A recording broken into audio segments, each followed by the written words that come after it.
Hello, hello, hello. Good afternoon mga kainday. Ito ang lola nyo. Bumabati sa inyo ng Happy Valentine to all. Ako ay pupunta sa Kabayanan. Wala na akong lotion. May isang linggo nang ako'y nananaid ng lotion ko, kaya sabay kain, sabay bibili na rin ako ng aking pangpaganda. O diba? Dito ako ngayon sa likod ng aking palasyo. Ako'y may bisikleta lang. Medyo mahangin, malamig ang simoy. Pero kailangan ko na ng lotion, wala na akong lotion. O sige, ako'y magpapike na. At para tayo ay makakain na rin. Hindi pa ako kumakain ng tanghalian, 2:00 na ng hapon. Ito ang lagi niyong nakikita. Grabe ang pagkaano ng kahoy. Wala na talagang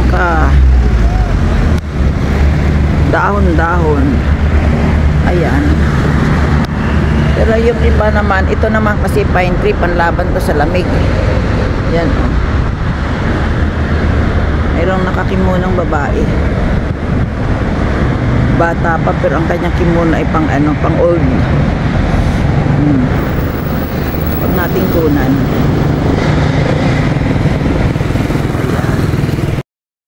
Dito pa rin ako, namimisikleta. Hindi pa rin ako nakakarating sa aking paruruntunan. Yan, at daming sasakyan. Ako'y dito sa signal. At pero malapit na ako makarating. Ayan. Malapit na pala. Malapit na akong kumain. Nagugutom na ako eh. Wala pa rin pagkain. Wala na akong pagkain sa bahay. Ang naandun ay sa robot lang. Paano kakainin yung sa robot? Ay hindi pwedeng panglutan yun ah. Ayan. May wakol dito. Wakol na gawaan. Yata siguro ito. Hindi ko alam. Dito ako sa tabi ng convenience store. Ayan. Go na ako. Go! Andito na ako sa loob ng department store. Hindi ko alam kung anong gusto mong kainin. Hahanap tayo. Ay, ano to? 500 yen off daw. Oh.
Baba tayo, hanap tayo ng nakakainan dito. No? Para tayo ay kuminhawa ang buhay. Nagugutom na ako. Ay, mukhang wala na. Mukhang sarado. Oh, why? Parang sarado ang raminan. Parang sarado. Oh. Tika muna, hanap tayo. Naandito lang dati yung ramen. Naku, naikot ko na. Walang noodles dito. Akala ay mayroon. Walang makakainan. Wala pang makakainan. Kaya ako'y bibili na muna ng lotion. Sa labas na ako kakain. Naghahanap ako ng makakain. Gusto ko kumain ng noodles kasi. Walay. Parang napapakain kasi ako ng noodles.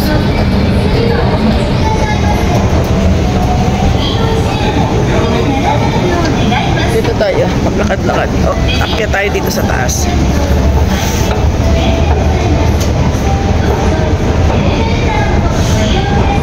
Ate, dito yung mga laruan. Ate JD Coco, baka gusto mo, kuna ko ng shout out sa'yo. Pauwi na ako. Ako hindi pa rin kumakain. Maghahanap ako ng makakainan dito sa madadaanan ko. Gusto ko kasi noodles. Ay noodles. Kapag walang noodles akong nakita, ay ako'y magka-cup noodles. Yan. Dito na ako. Sa maraming bulaklak. Daanan ko muna to kasi mga talagang bukang-buka na. Kaya ito. Hindi pa rin ako kumakain. Hindi ko alam kung saan ako kakain ngayon. Sarado ang mga mga restaurant. Kasi nga late. Alas 5 ang start uli. Tingnan niyo mga bulaklak. Very beautiful. Diba? Ito yan. Natin. I-wide natin. Ayan. Yan. Dito lang tayo sa medyo malayo-layo. Diba? Ganda-ganda na. Hindi na ako papasok dun sa looban kasi ang aking bisikleta ay puno ng pinamalengke ko. Ang ganda na oh. Ayan. Ang ganda-ganda na.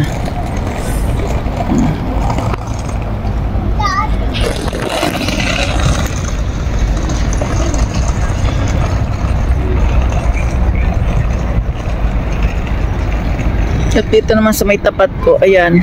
Akala ko cherry blossom na to. Hindi pa pala. Ganun pa rin ang bulaklak niya. Sa susunod, mga bandang April, ganyan. Cherry blossom na tayo. Ang pakikita ko sa inyo yung mga malalaking bulaklak. Ayan o. Wala pa eh.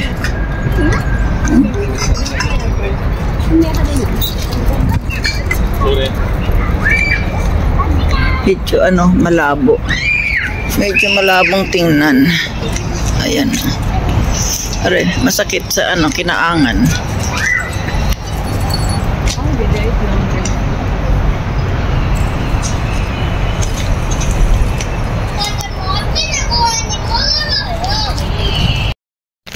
Hello, dumating na ako dito sa aking bahay. Walang makakainan. Sa restaurant, medyo malayo. Ayoko na. Puro sarado. Puro sarado ang restaurant. Palibasa, anong oras ba? Hanggang alas 2 lang kasi ang lunch nila. O 3. Tapos, another sa alas 5 na. Kaya tiis ako sa cup ramen. Cup noodles na lang ang aking kakainin.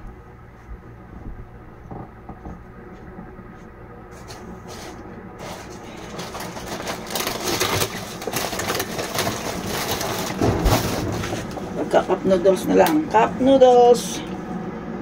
Pero alam nyo ba, palibasa mayroong isang, Indonesian, nagbigay sa akin ng chocolate.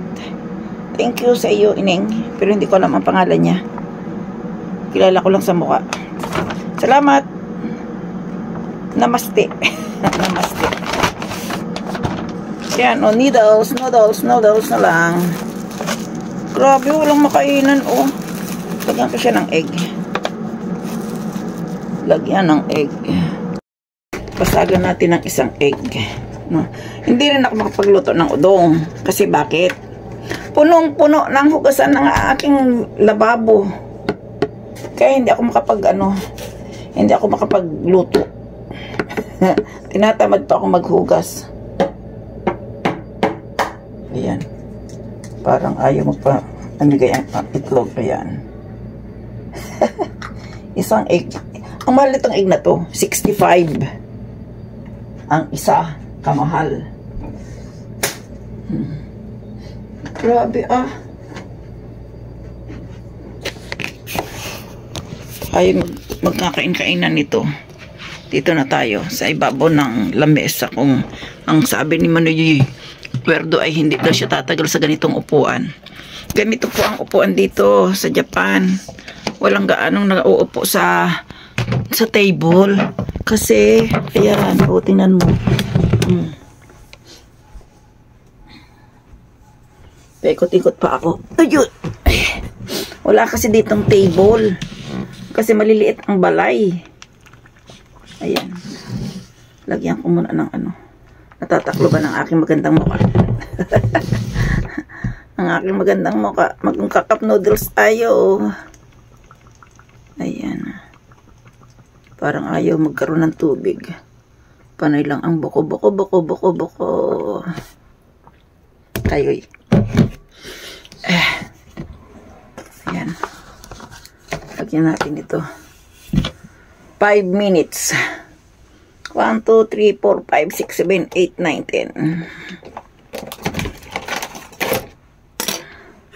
10. Kahit ng ilong ko. Sino kayo nagchichismis sa akin? O, ayan, may tinapay akong nabili. Ang nabili ko doon ay tinapay. Misoshiro instant. Kasi nga, ang hirap gumawa ng misoshiro. At ang paborito ng anak ni Lara, ang seaweeds. Ito lang talaga ang bibilhin kong lotion. Itong lotion na to. Subukan ko to. Ang ginagamit ko dati kasi kulay puti.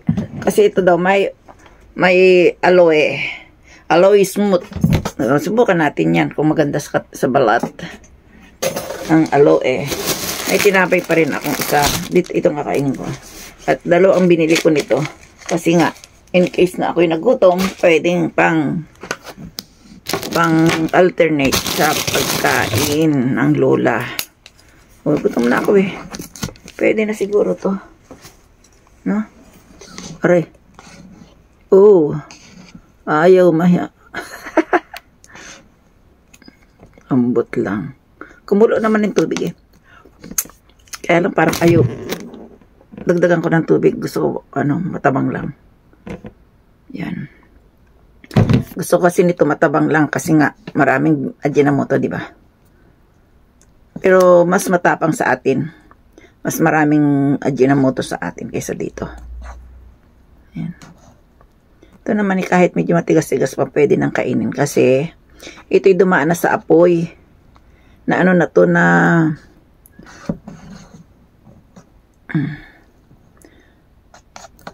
naprito na bago inilagay dito. Oh. Manginaon ta.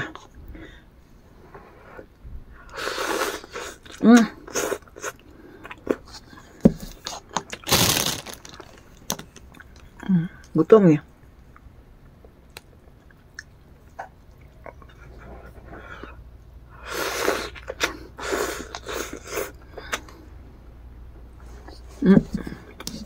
Masarap. Lagyan ko ulit. Hanggang sa matabang lang kasi ako.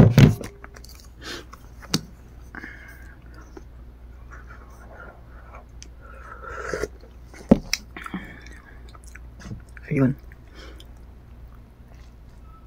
Tumapang yata. Pero okay lang yan. Wag lang maalat.